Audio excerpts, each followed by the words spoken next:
The Carleton College Convocation program is a weekly lecture series that brings fresh insights and perspectives from experts in a variety of fields. The program has a rich history dating back several decades. The selected Convocation speakers assist the liberal arts mission of centering thoughtful conversations within education and beyond. It is my pleasure to introduce our distinguished guest, Alicia Prieto Langarica. Alicia is a distinguished professor in the Department of Mathematics and Statistics at Youngstown State University. Dr. Prieto Langarica received her bachelor's in applied mathematics from the University of Texas at Dallas and her PhD in mathematics from the University of Texas at Arlington. In addition to being a distinguished professor, Dr. Prieto Langarica also holds plenty of professional positions, such as being an associate director for La Mathematica and on the member editorial board for the Mathematical Association of America Focus, which is a news magazine. Her research beautifully bridges mathematics and biology, exploring topics such as medical modeling, epidemiology, sleep regulation, and thermoregulation. She focuses on applying mathematics in ways that impact people's daily lives and community, such as mathematical education, data science, public policy. She has also received the 2024 Transforming Post-Secondary Education in Mathematics Award. Dr. Alicia has also participated in the Mexican Mathematical Olympiads, finishing first place twice. We find Dr. Prieto's journey very inspiring as Latina students pursuing STEM careers. Seeing Dr. Prieto's success reminds us of the importance of representation in our fields and spaces where our voice is still growing. Seeing her contributions to science and education motivates us to continue striving forward in excellence and equity in our fields. Please welcome Dr. Alicia Prieto Langarica to Carleton College.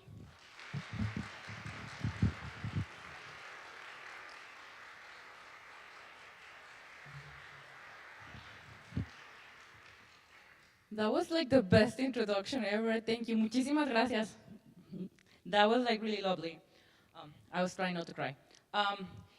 You know how like you guys said like representation matters. Like for us, like having students like you also matters so much. So like you don't. The feeling is mutual. So thank you for being here. We're gonna talk about some stories. And before I start, I wanna like contextualize and give you the purpose of my talk. I come from Mexico, and I was born and raised there. And in Mexico, we have a different type of racism. So let me explain that. When the Spaniards come, it wasn't all genocide. It was genocide and mixing. Forcible mixing, but mixing, right? So we had a system of castes, where the more Spaniard blood you had, the better on the caste you were, and the more indigenous and black blood you had, the worse in the caste you were. It was so ridiculous that if you had two Spaniard parents, but you were born in Mexico, you were of a lower class than if you were a Spaniard person that came from Spain. So that was like really ridiculous. So all of us in Mexico have just a mixture of all of black, indigenous, and Spaniard blood. And because the Spaniard blood is also like half Arabic blood, we are a big mix of a lot of things. And our culture expresses those things. So if you know Day of the Dead, which by the way is Dia de Muertos, no Dia de los Muertos, and we can talk about that later. But Day of the Dead culture is full of examples of Catholicism, filled with indigenous traditions and black traditions as well, so African traditions. So that's what we are. So I come to this talk very like proud of my indigenous background, but also very, very aware that I'm a non-tribalized indigenous person, which means I have a lot of privilege. So I come and I try to give these talks because I want to give voices to the people that don't have these voices, because I'm allowed to be in spaces that not everybody's allowed to be. So that's how I come to this talk. And yes, it's going to be a bunch of stories. So bear with me. There's a purpose to stories. But that's how we do knowledge in our culture. We just tell stories. So I'm going to tell you a little bit about how I learned stuff in Mexico. That's me and my brother. My brother is a priest, so I'm like super happy that I get to be on this side. And I'm going to send him pictures that Diana's going to take of me like on this side and be like, I'm a priest too. I'm not. But that's my little brother right there. When I went to kindergarten in Mexico is 3 years. And it's actually like the state provides 3 years of kindergarten. So everybody can go to kindergarten for 3 years. I was really lucky to go to a Montessori school. And we had this thing that we had to do with numbers, which is called a number roll. So a number roll, it was just like that. You just put every number, and then you put the next number, and then you roll them up, and then you cut again another strip. And you had to represent them with the cues up there. Like, I don't think the pointer works, but like, you can represent them with the cues like 100, so you have two of the, if you go to 200, you have two of the little slides, and then 3 of the other ones for 30, and so on and so forth. And then you had to continue writing the numbers, right? We did this for 3 years. We started on our first year of kindergarten, and for 3 years we would do this number roll, so it would get really, really big. And one day, this kid, of course it's a boy, because it's always a boy, came and said, I finished the number roll. And we're like, what do you mean? We're all kindergarteners, right? So we're like 4 or 5, I don't know, like maybe 5 years old, because I don't remember when it was. But we were like, what do you mean you finished? And first of all, I was suspicious because I knew my number roll was bigger than his, so like, how come he just finished it, right? But also, like, what does it mean to finish the number roll? What is the last number? And I kept asking him, what is the last number? And he's like, I left it at home, so I don't remember. And I'm like, okay, but if it ended in a 7, then you could just do the same number, but with an 8. So what do you mean is the last number? And he's like, no, it is the last number, I finished. So we're having this conversation, and our teacher is walking around, and she's not saying anything. She's smiling, but she's not saying anything. So she lets it go. A lot more time passed, and I'm in middle school. My middle school was not a Montessori middle school, it was a Catholic middle school. And we had a math class.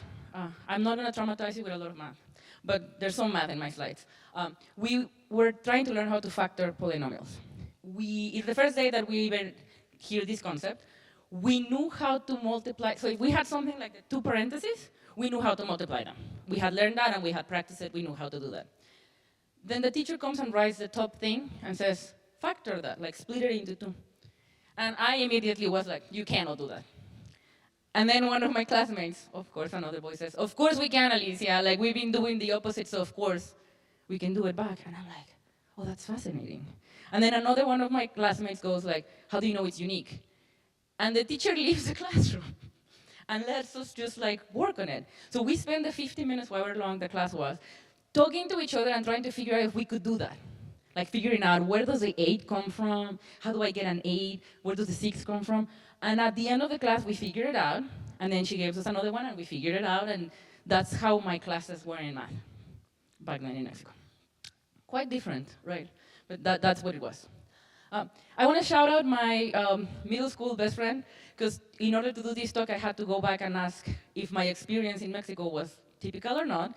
And also, like, she has kids, I don't. And she has kids in Mexico, so she knew about the kindergarten, so we talked a lot about what kindergarten is in Mexico and what's the purpose of it, because it's not daycare. You actually have a curriculum, so we talked about all of these things. It's Marcia with her 2 kids, and that's Mother's Day, so she's really happy. Well, fast forward a bunch of time, after doing 3 years of undergrad in Mexico, I came to the US, and I transferred to University of Texas at Dallas, where I did the rest of my undergrad. And coming to in Mexico, when you're in undergrad and you're studying math, all your classes are math. You do not get classes that are not math. You have 4 in your entire 5 years of undergrad, because it's 5 years, that are of direct applicability of math, but they have to have something to do with math. So I think I took like economics or something. But I don't get like to take, you guys take like film and like cool classes like that, so I didn't get to take that. So when I came to the US, I was like, yes, I get to take like other classes that are not math, this is so exciting. And the first one that I signed up for was like writing, because I was always told that I was a great writer. So I was like, yeah, I'm gonna take writing, that sounds great. I'm gonna be great at it. And my English wasn't that great, but I thought, it's writing, so English is not that important, it's the story, right? So if you have ever written books by a Latino author, you know why I'm going to fail at that class, but I didn't know that. If you haven't, you probably have heard about telenovelas. That's how we write. So I am going to fail at that class. The first essay that they give us is an essay about, I think it was about speed limits. And they say, do an essay about increasing the speed limit, or something like that. Of course, being me and being Mexican and writing the way that we write, I argue both sides. I made characters for like the people arguing. I did like an introduction in which like somebody got into an accident. It was a great story. But then it comes back and there's a D on it. And first of all, I'm super confused because what is a letter doing there? Like, don't you have to put a number? Like, what is a letter doing there? But second, this is a bad grade. And this story was great. Like, what do you mean? So I go to the teacher and I'm like, but this is a great story. Like, what do you mean it's a D? And he tells me, no, no, no. This is an essay, and for essays, you have to have an opening statement where you cite what side of the argument you're on, 3 statements that have one pro of that argument, and then an explanation about it, and a closing statement. So it has to be 5 paragraphs, and it has to be like that. And I'm just looking at him saying, oh my God, and you gotta read all of those things that are exactly the same. Like, Jesus, your job is boring. Like, that would be horrible. And like, it just didn't make any sense in my head. Because I was an international student, you could only work on campus legally. So I did work on campus at the Math Assistance Center, whatever you call it here, the tutoring place that you get to go and like learn math. So I was working there, and a student comes and says, oh, I have to factor that thing. And I'm like, oh, perfect, I know how to do that. I'm just gonna leave the room, and then you'll figure it out.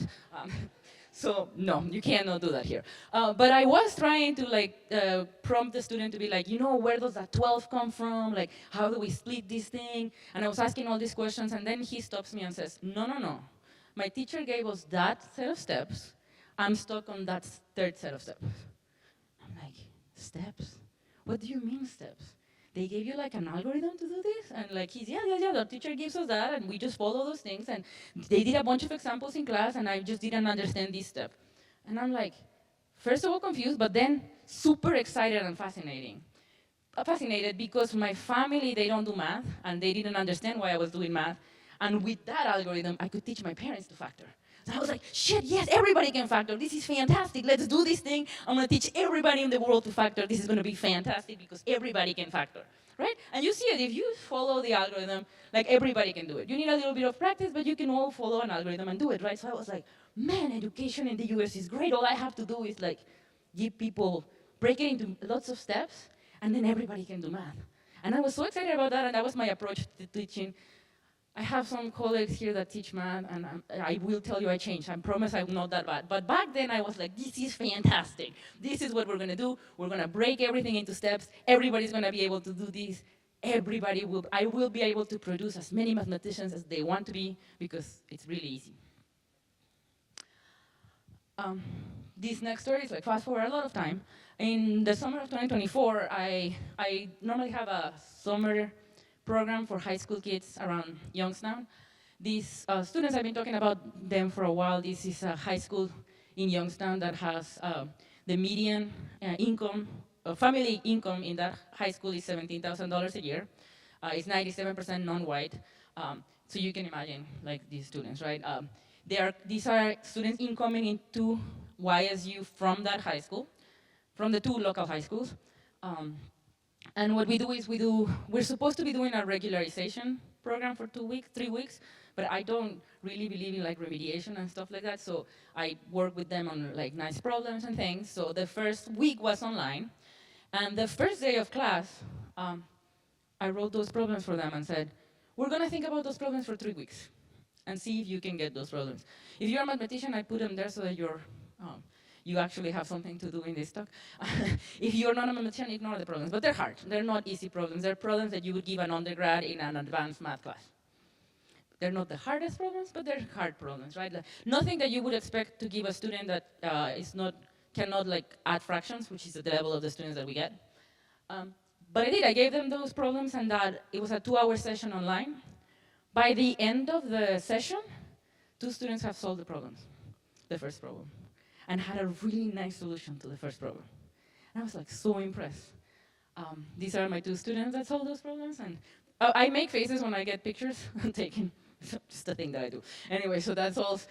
They're very proud. They also, like, all I had to tell them is that I was gonna give them a Chick-fil-A gift card if they solved the problem. So they did, right in 2 hours, and it was right. So, anyways, if you ever want your students to do things. Now we're gonna talk about stories that are really different. I promise it's related, but it's not gonna sound like it, but it is. We're gonna talk about coffee. Coffee is something really important in my life and in my family. When I graduated from UT Dallas, with my undergrad in math, The US government, you most know, don't like us to just stay here. So you have 30 days to vacate the premise. And even though I had a PhD coming up and like an offer and it was already set, you cannot just remain in the country. You have to go back. And my mom is fantastic, but she was like, no, you're back, so like you pay for all your stuff, you're here as a visitor, and like I'm not even giving you toilet paper. So she gave me a week worth of like toiletries. and then for those 2 months, like you gotta get yourself a job because I already got rid of you, so you're not coming back. So typical, not a typical Mexican mother. Anyway, so I couldn't get a job in math in Mexico. It was really, really hard. So I had a lot of jobs, and one of them was a job at Starbucks. Starbucks Mexico is really different than Starbucks US, because for the first 2 weeks of your job, if you have anybody here worked at Starbucks? Yeah, and like some other coffee places. For 2 weeks, they don't let you touch coffee in Mexico. For 2 weeks, they're training you. And you have to go out through all of these like period of just examinations, like written examinations, and like to figure out how the formulas for all of the coffees and things like that. And they tell you the story about how coffee came about, which is great story to tell a bunch of Mexican kids. Coffee came about, and this is the story that Starbucks tells you, because this fantastic European explorer was going through the coast of Africa, and they got stranded. Their boat got damaged, and they got stranded, and he lost consciousness, but then woke up, and this magical siren creature came and gave him this beautiful beverage that was coffee. And then he took it to the civilized world, and that's how we all get coffee. And you're telling a bunch of brown kids that, so that was great. That's why Starbucks has a siren. It's really true. This is their mystic of like how coffee came about. Did they tell you that story when you worked at Starbucks? Yeah. Okay. I was just wondering. Like, yeah. So it's interesting that they did. Yeah. Yeah, which is the truth. But anyways, it did come from foreign lands. Anyways, coffee for us is something really important. Well, food and coffee are really important for us. It's something that we do in community. In Mexico, we drink coffee all the time, but we very few times do we drink coffee by ourselves. Coffee is something that you do with your family. That's my grandma. She passed away in 2019. She was 97 years old, and she got 16 kids, so I think like she was just great. Anyways, that's her birthday, her something birthday, maybe 90-something birthday. And it's like 6 p.m. or 7 p.m. and we're all there, like her great-great-grandkids are there, and we're all drinking coffee. Like there's 6-year-olds drinking coffee, we're all drinking coffee. It's just something we do in the middle of the night. It's fine, like it's not gonna like prevent us from sleeping. It's not that we drink that much coffee, it's just that it's something that is part of what we do, right? And every time we have breakfast or something, we are all just hanging out drinking coffee. And so I was working one day in a coffee shop in the US, and this person I know, this acquaintance of mine, comes in, and she looks at me and says like, oh my God, you're drinking coffee. Don't you know how bad caffeine is for you? You gotta cleanse yourself of that thing. I don't drink coffee anymore. I don't drink caffeine. I am so much more healthy. You should stop drinking coffee. And I was like really confused, and then I looked around and everybody was drinking one of those things, right? And I was wondering, like, is really coffee bad, or is it the fact that you're drinking 5 of those like dessert drinks a day, or like you're taking like massive amounts of caffeine that has been, taken away, like exploited from, or like completely taken away from everything else, and you're drinking that like by yourself, like 20 of them. Which one is bad, right? And no shade if you drink one of those things, it's great. In fact, I have sometimes drank one of those things. It's just not something I do 5 times a day, every day, right? Like we do normal coffee. So I kept thinking about it, like, which one is the bad thing, right? The shout out is to my dad right there. My dad started playing golf when he was like 65, and it's a really late age to start playing golf, like 60. And he is very intense. So he's been always like a sports person. So he won this in a golf tournament, and he's ranked like 2nd in the country for his age, something like that, for amateur people. Yeah. So, and that's my coffee mug, and I always drink coffee, and I think of him. Okay, so another different story. This is my uncle Federico. For the longest time, I thought I was first-generation college student because my parents didn't go to college. But it turns out that my uncle Federico had a degree in agricultural engineering that he told my grandma, but nobody else about. and like that's just nobody knew about it. I found out very recently, like about 5 years ago. My grandfather had some land. There was this thing in Mexico that happened in the 1950s where the land was taken from all of the people that had land and given to all of the people that worked the land. I'm not making any suggestions. I'm just saying that's what happened. So my dad's family, side of the family, got land taken away from them and got paid for that. And my mom's side of the family got land given to them. So he had land and he grew land and that's what he did. Some of the stories that he used to tell us when we were little was that when indigenous people were in Mexico and were in charge of Mexico before the Spaniards came, the land used to look very, very different because it had like different crops growing together. So normally you would think you can grow like tomatoes and you just grow tomatoes, right? Or you can grow cucumbers. But what indigenous people used to do is grow corn, bean, and squash together. That's like squash or pumpkin, something like that. And the reason that they do that is because squash and corn put a lot of nitrate into the earth, and then beans need a lot of nitrate.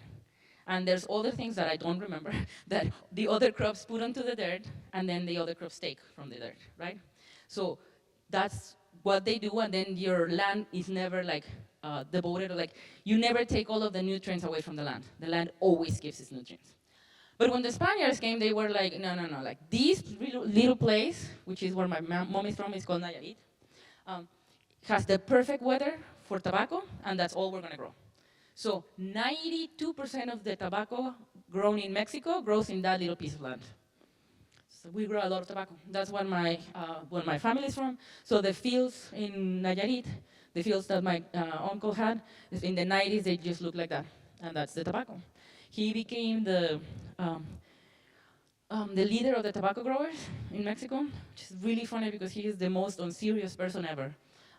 But he became the leader of the tobacco growers and had to go to the UN to like defend tobacco growers because at that time, tobacco was something really, really bad, right? Like, well, it's still really, really bad. I'm not defending tobacco. But like at that point, people were realizing how it was killing people and we should not do tobacco. And he was there saying, yeah, we need to grow tobacco because if we don't, like we're gonna not have anything to grow. So the way that tobacco grows in Mexico is grown on the lands of the people, again, like my uncle that have pieces of land that are not like gigantic. They don't have like hectares and hectares, they just have a few hectares of land. And the indigenous people from the mountains come down from the mountains on harvest time, and then my uncle and people like my uncle would host them in their houses. So like big shout out to my aunt, because she received like 20 people, or about like 10 families with her, and the house was really, really small, so everybody would sleep on the floor, and she would feed them all, and they would do that through the cultivation period, through the harvest time.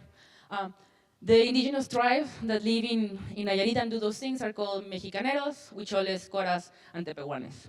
So these are the tribes that come in, and then they work the tobacco, and then once the harvest is over, they go back to the mountains. Indigenous peoples, we don't do things without our families. We do things in groups and in communities. So if the parents were coming to do this, so were the kids. So the little kids will come and they will work the fields as well. Everybody would do it. But now think about on the side of Philip Morris. Everybody knows Philip Morris is the people that own Marlboro and all of these things. On that side, they're like not only terrible at killing people from cancer, they're also having child labor, right? So like, they're like freaking out at this point, and they're like, oh my God, we need to clean our image, something needs to give, we need to take those kids out of the fields. But you can't take the kids out of the field because their parents are there, and like, what are you gonna do? So they talked to my uncle, who was the leader of tobacco growers, and said, we need to do something about this. And my uncle says like, okay, what are you proposing? What do you want me to do? He said, I can talk to the people. He said, no, don't talk to them. We're just gonna build a school and they're gonna send their kids. And my uncle is like, sure, good luck with that. So they build a school, and of course, nobody sent the kids there.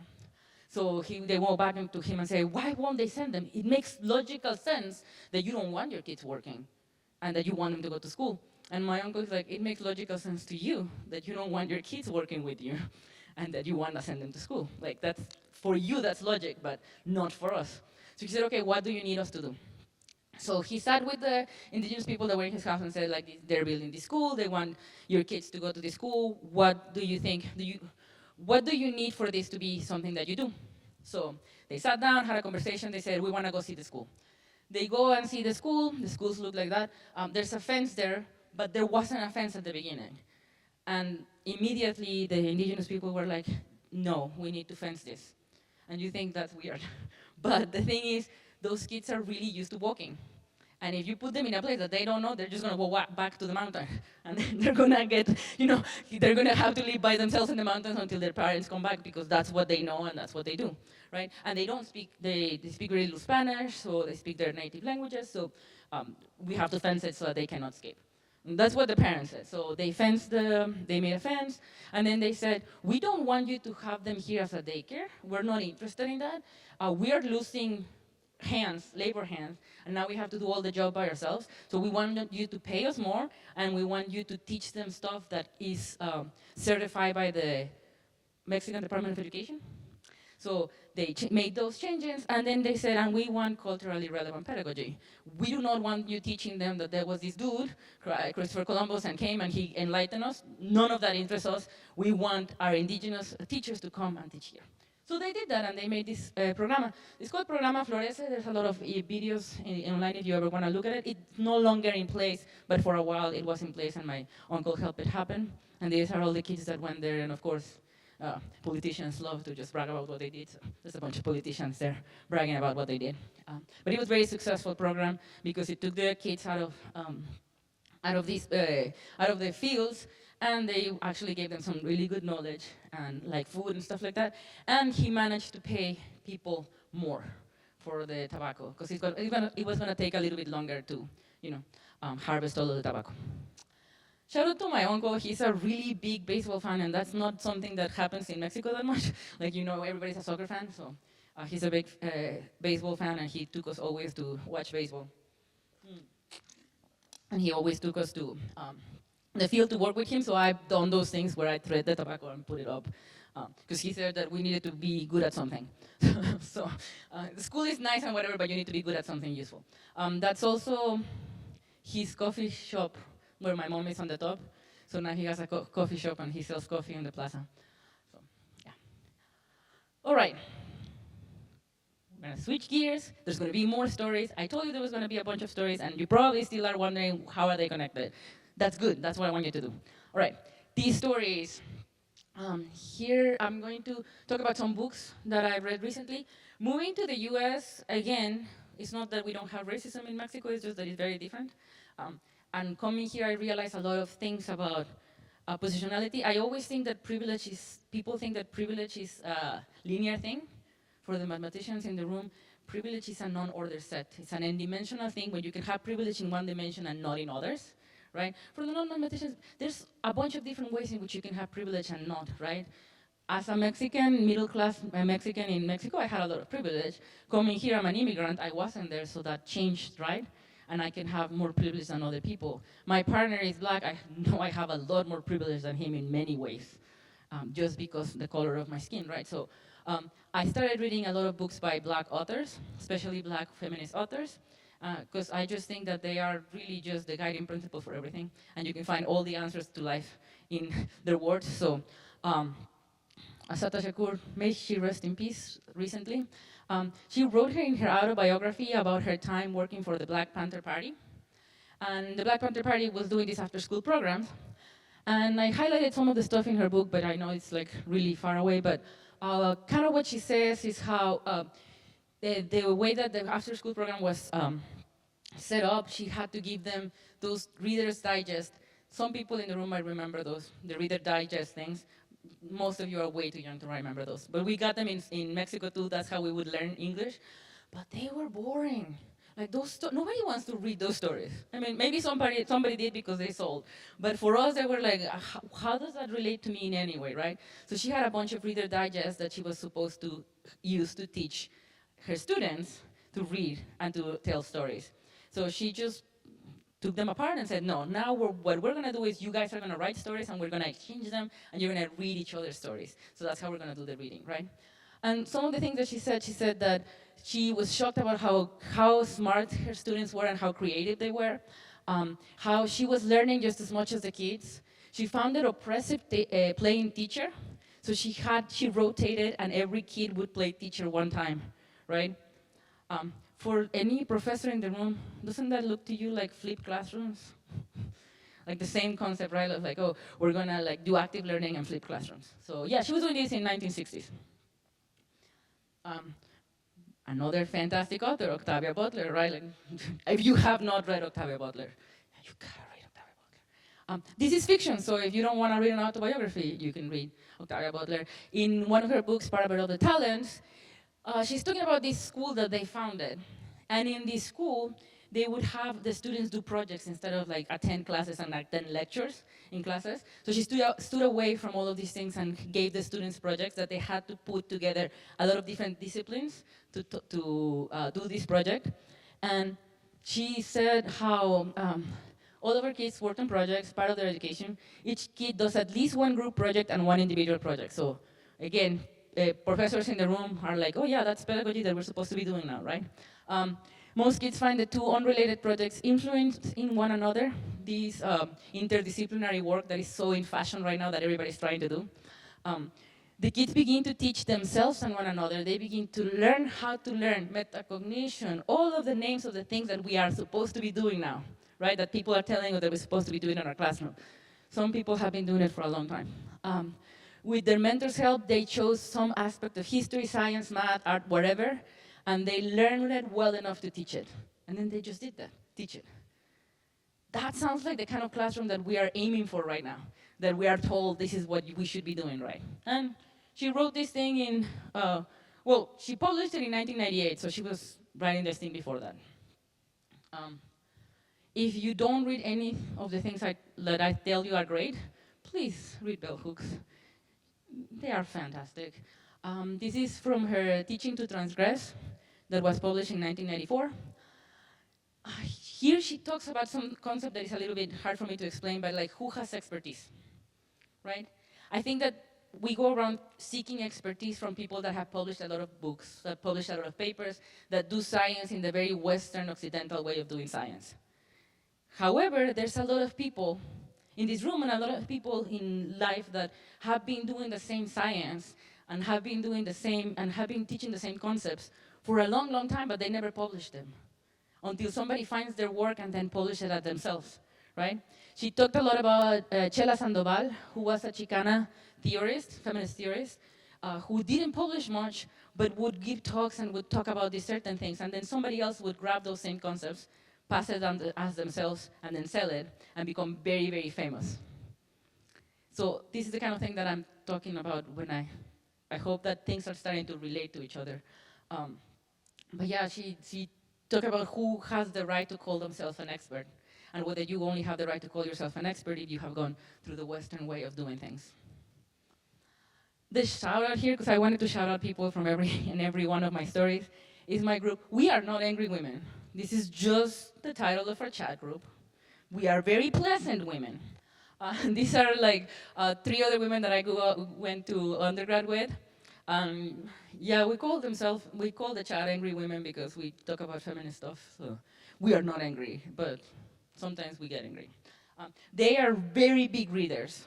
I have dyslexia, so it's hard for me to read, but they have gotten into reading more, and I talk to them a lot about the books that I read because they make me want to read more, so I wanted to shout them out. So this is Raquel, Areli, and Imelda, and we have a chat where we talk about books and we talk about bad things that happen to women.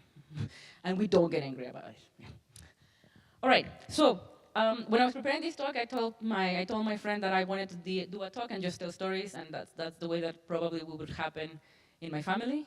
We would have just told stories and then talk about the stories maybe, but if not, just leave.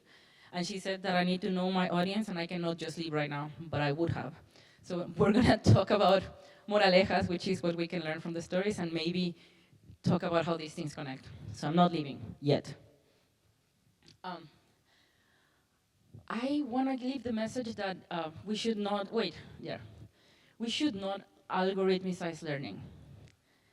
What I mean with that is Yes, I understand why you would break out the concepts to teach people math, because everybody would be able to do that math. But I challenge that to say, I don't think any of you, like all the adults in the room, when have you ever needed a quadratic equation to solve one in your daily life? Mathematicians don't count. Have any of you ever needed to solve a quadratic equation?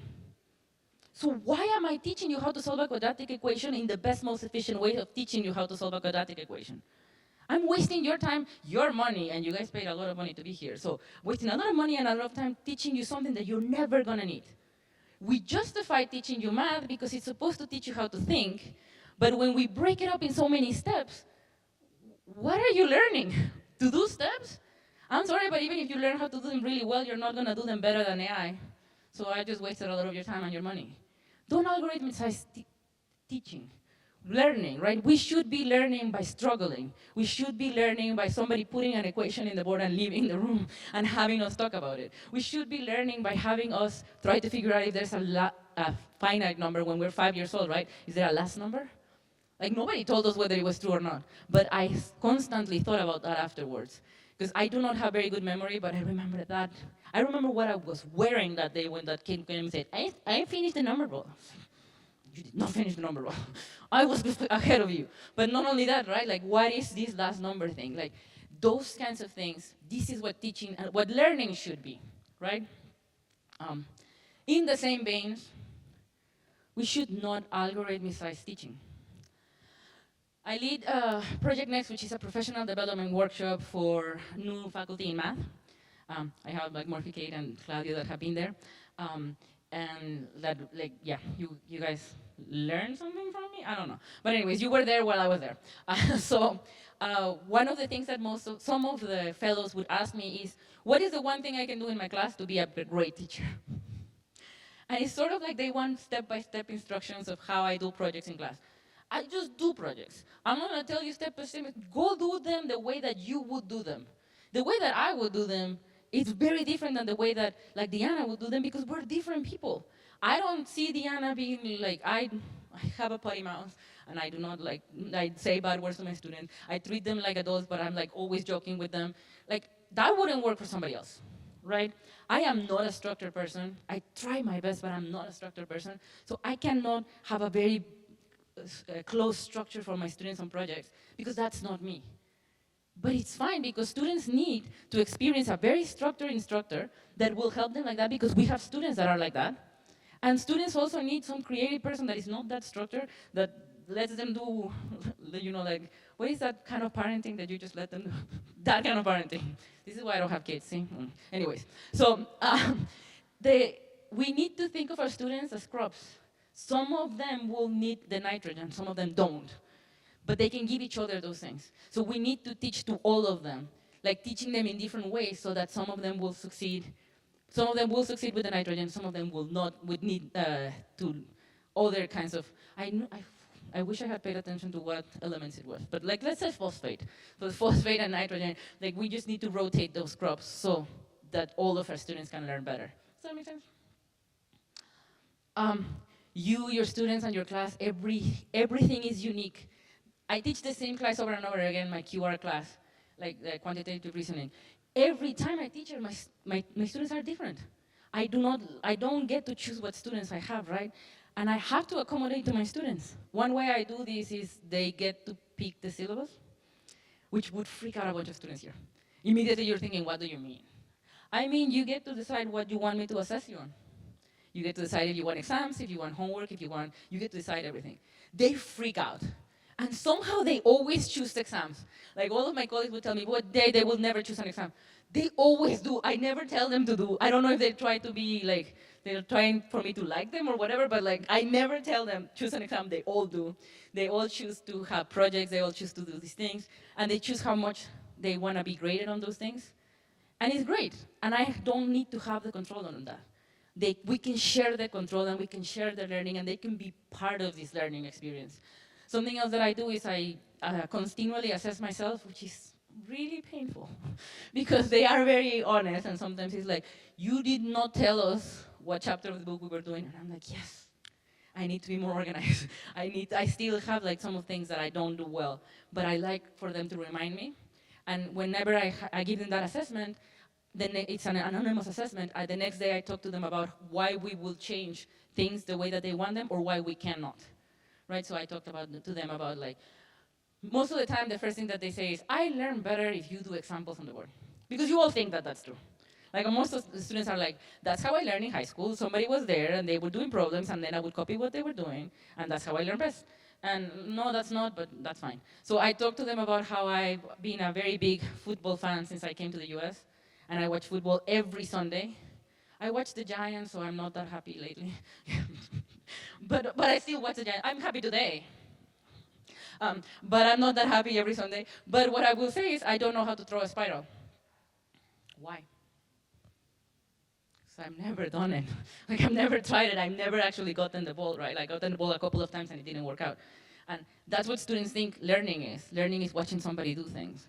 And that's not what learning is. And I know you're in a great college because Carleton is a fantastic college where people do really great pedagogy, so most of you don't get lecture at. But in other schools, especially state institutions, students sit in a room like this and somebody's talking to them for an hour, like I am right now to you, I'm sorry. So like, that's not a way of learning. That's just not the way that you should learn, right? So think about your students, give them agency in what they're learning and how they're learning. Students demand agency on your own learning. Reject extractive colonialism. I will, in every talk, just recommend this book and these beautiful human beings, that's Candace and Milosh. They wrote Radical Grace for students, for professors, for everybody. Read that book. It's a fantastic book. But some of the things that that book says is how you need to think about your students, trust your students, how much you gain by trusting them and how little you gain by policing them. What people tend to do sometimes is see like, oh, in the book, Candice talks about doing projects, so that's what I'm gonna do. But Candice is talking about doing projects, but she's also talking about creating an environment for your students to be comfortable telling you things, creating an environment in which you're actually trusting people. You cannot extract the coffee and forget about the memories, the community, the family, all of the other things that go with the coffee. Because if you're just extracting things and you're just extracting the projects, and then you're like, well, that didn't work. I threw it in my classroom and it didn't work. Well, yeah, because you forgot the rest of the stuff, right? Now you're just having an energy drink. And sure, you'll be awake. That's it, right? So, but it's not healthy. So what's healthy is to see all the other stuff that we are doing in our classrooms that help the students feel like they can do things. Remember that expertise comes in many different sizes, colors, and ways, right? It doesn't have to be the person that is always publishing. I'm not saying those people don't have expertise. I'm saying we need to make room for people whose expertise looks different. There's a lot of, I put a bunch of, all of these people are mathematicians. If you were thinking about mathematicians, there's a bunch of black and brown ones. And these are like people that are senior mathematicians. They tend to do things very different, but sometimes they don't publish about how they do things. And somebody comes and looks at their classroom and then sells the idea like, oh, this is how you should be teaching. And then they become the expert in how they should be teaching, even though they saw it from somebody else. So please don't do that. You can look outside the US for these things. I think the US, because it's so big, I didn't understand why until I came to live here. You can drive forever inside the US and still be inside the US. So no wonder you guys don't need to learn any other language. Like, if you're in Europe, you drive like 2 hours and you're already like past 5 different countries with 5 different languages. So like, of course they have to learn other languages, right? But try not to be always looking inwards. There are expertise and there's people that you can collaborate outside the US. Of course, I put Mexicans there because I'm Mexican, but there's people everywhere that can learn, that you can learn from. These are a bunch more black and brown mathematicians who constantly get invited to talk about their stories. Erika Camacho is the best example of that. Erika Camacho was, I always forget his name. You know the movie Stand and Deliver? Some of you know the movie Stand and Deliver. She was Escalante's student, like real Escalante. So, of course, she's very, very, Stand and Deliver is Lean on Me, but for Latinos. That's what my partner said. He says it's the Latino version of Lean on Me. Anyways, so she was a student of that, of Jaime Escalante, and she gets invited to speak about her story because it's a fantastic story. There's this immigrant kid that came from Mexico and was in East LA, surrounded by gangs and people drugs, and she made it all the way to being a magnificent mathematician, right? And Jaime Escalante got all of his students to go to MIT, to go to Harvard, to go to Purdue, to go to all of these very fantastic schools and graduate with degrees in STEM. Yes, her story is fantastic, but we tend to forget that she's also a mathematician. And she's a fantastic mathematician. And it's irritating that she's reduced to her story, as if she cannot have multiple expertise, right? So when you do these kinds of, invite people to talk, and by the way, Carleton did it fantastic, so this is not a diss to Carleton, you guys have been amazing. But sit with the people that you're inviting and ask, what do you want to share? How do we make the best of you here for our students and our faculty? And when they do that with Erika, she is Tatiana, she goes by Tatiana now. She is happy to tell her story if she also has a chance to tell her math. If she can speak on both, that's fantastic. And some of these people are going to be like, I don't want to tell my story today. I want to talk about math. Or I don't want to talk about math. I want to tell my story. It's okay to sit with the constituents, like my uncle did, and ask, what do you need for your kids to come to this school? What do you need from us, and how can we together build something that will be great for our community of students? Also, there's rising stars, some in the room, that are fantastic mathematicians that come in the pipeline, right? That are black and brown, and I don't want them to have to go through the unidimensional expertise where like, Claudia, just come and talk to us about your journey here. Because you will probably have a very inspiring journey, but like, no. Also, like, you're an incredible mathematician, so please come to us and talk about your math, because that's really impressive, right? And there's like all these amazing mathematicians here that are doing fantastic stuff. I only show you black and brown faces, and that's not true. There are amazing people that are not Latinos, indigenous, or black people that are doing great things, because it's all of us kind of fight. It doesn't have to be, you don't have to be a brown person to do things for brown people, right? You don't have to be a brown person to understand that there's differences in the way that we learn, and that you have to address those things. Right? So you happen to have like fantastic people that I've worked with that are amazing. So shout out to. Whatever you do, if you don't take anything from this talk, take the fact that for some of us, community is not like something nice that we can put up, on top of things. From some of us, community is as important as the air we breathe. We are not gonna survive ourselves. If you are the only black person in the room, if you have never experienced that because you're not black, go watch Get Out. That's how it feels to be. Is that not how it feels to be the only like Latino in the room, the only black person in the room? God, like, no. It's such a horrible feeling that it's a horror movie. And that's how we feel when we are the only one in the room. For us, community is not a choice. It's something that if we don't have, we cannot thrive. So make space for us to have communities. That in no way implies that you cannot have communities. We're not taking anything from you when you're making space for us to build communities. In fact, you are all invited to our communities as well, so sometimes, right? But we need you to give us space to have these communities, and you need to be okay with the fact that sometimes it's our community and we need it, right? If we are going to be like perreando to Benito, well, none of you want to be there. Like, I promise you, you do not want to be there when we're perreando to Benito. Maybe on the Super Bowl you might be, but yeah.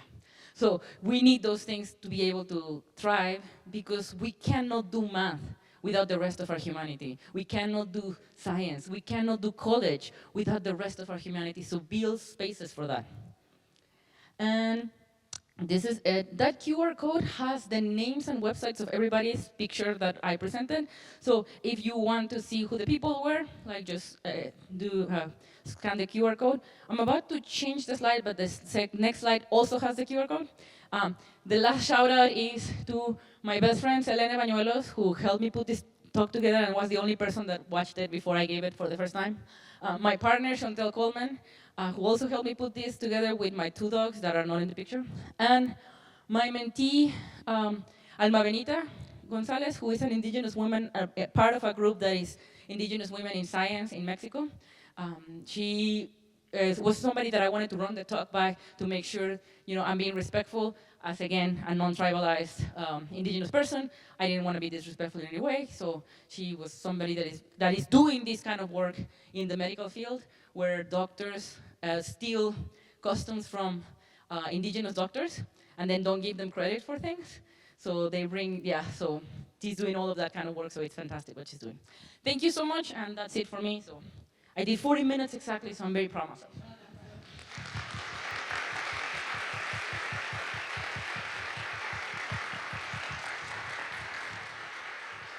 Thank you very, very much, Dr. Alicia Prieto. We appreciate that was an outstanding presentation. And we're going to move on to the Q&A in just a second, but just to mention quick, like you might be full of snacks thanks to the Division of Inclusion, Equity, and Community, but if you have a little more room, please join us for lunch. We have a few more spaces at the table in the Alumni Guest House. Talk to me afterwards if you'd like to join us for deliciously flavored food. But now let's move on to Q&A. Who would like to start? Maybe math, maybe education, maybe the pros or cons of coffee. It doesn't matter. The first one is always the hardest one.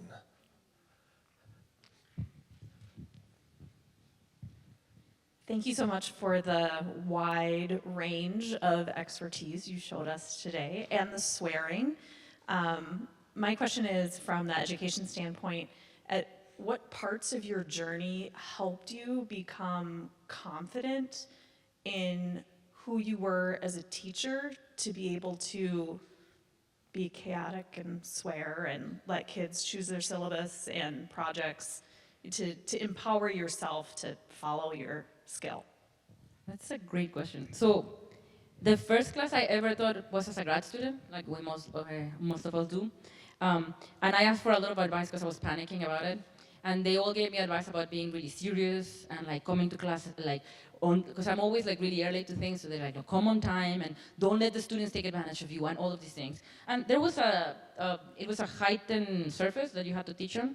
And I started going up the stairs the first day of class, and I'm really convinced that I'm gonna be super serious and great. And the first thing that happened, this is Texas, the first thing that happened is I fall on my face, because it's me and I'm a walking mistake. And the first thing that comes out of my mouth is, ay chingada madre, which if you're Latino, you know it's a very bad word. And because it's Texas, half of my students are Latinos, so they all go like, what? So this really being formal, that I really, really tried for like 5 seconds, failed miserable the first day of class. However, all my students were so comfortable saying, if this woman's getting a PhD, then we can do everything. And it is true, I want my students to feel comfortable with the fact that, so I don't purposely make mistakes, I just feel like I could just be me and the mistake is gonna come at some point. And that's gonna make people comfortable making their own mistakes. So I don't think I think about it that systematically, I just allow myself to be the chaos that I am. And somehow it works. There's somebody on that side. Behind you. Working? Okay, awesome. First, thank you so much. And I was curious, I'm also dyslexic, and I was wondering how you've, I guess, moved through the academic space, being a dyslexic person, if that's something you've had to fight against or been able to work with. My grandfather was a very famous soccer player. He played in the World Cup representing Mexico. He actually is one of the people, the most famous person in my family. In my mind, because we had a really close relationship, we never thought that you were bad at something, we just thought that you had to practice more. Because in soccer, you're not bad at soccer, you just need more practice, right? So I remember I was in first grade or second grade, and my teacher came and said, I think you have dyslexia. They never did like an actual, but I kept like putting the words like this when I was learning how to read, like the letters. And I said, what is that? And she said, it just means that you're not gonna read as fast as everybody else, but you're gonna be fine. And I was like, hold my beer, woman. I'm gonna read all the books in my house, and I'm gonna practice with all my stuffed animals, and I'm gonna read to them. And that's what I did for like 2 years. I would grab every book, and what I would say is like, if you have dyslexia, you know that you can read for understanding, or you can read for the words. I don't read for understanding when I'm reading in front of people. I don't know what I'm reading. I cannot read and at the same time understand. I can read and not make mistakes, because I practice that enough. If I want to read for understanding, I need more time. And now there's a lot of things that I do, like when I have to read for understanding and I don't have a lot of time, I have somebody read it for me, like the machine, read it for me, so that helps. So there's a lot of things that you can do to help those things. There's fonts that I heard that are really good for dyslexia, so sometimes that works, but I think mostly it's practice, right? So if I have to read out loud, I practice a lot, and I don't read, like I read special things, but I don't know what I read.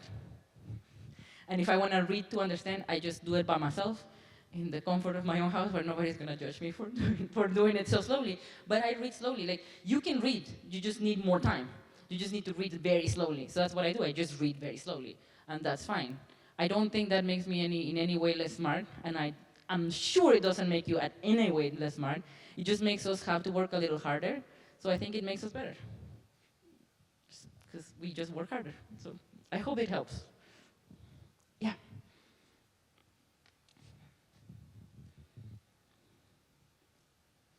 Thank you. Thank you so much for your talk. And also thank you for the, I will call it the particular approach that you take to your selfie photos. Those are fun to see.